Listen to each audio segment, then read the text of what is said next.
समस्त जगतां मधुकैटभारे तौ वेतराक्षि परितोषिणि पत्नीनीठ्ये नाथानुबद्ध भुवनावनबद्ध दीक्षे प्रत्यक्ष देवतर्मे तव सुप्रभातम् ध्याये अखिलाश्रितवरप्रदकल्पकल्पे विश्वप्रदामनिलयामलदिव्यभासे आयाहि शीघ्रमघनासिनि संवितानां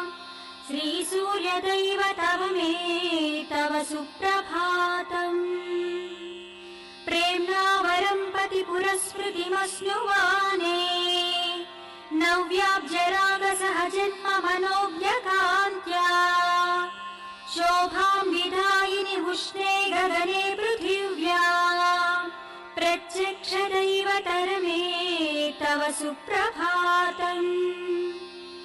कृष्णाग्रजेन जगति परिरक्षणार्थम् संस्थापितोऽत्र दिविषत्कणसेव्यदेशे छायाभिनीस सहचर्युषशयासनाथा सल्यधिपते तव सुप्रभातम् इन्द्रादिनिर्जरवरः सहितावरोधाः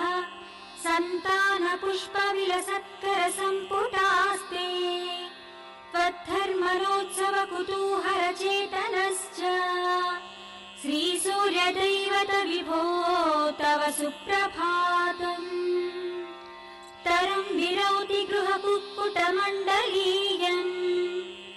पारावताः कलरवं कलयन्ति भार्या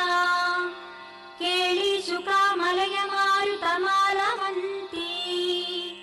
प्रत्यक्ष दैवत विभो तव सुप्रभातम् उत्फुल्लचम्पककुशेशय पाटलाना गन्धादिवाससुरभिशिशशिरो मृदुश्च त्वां सेवते मरुददृश्च वपुर्महात्मन् श्रीसूर्यदैवत विभो तव सुप्रभातम्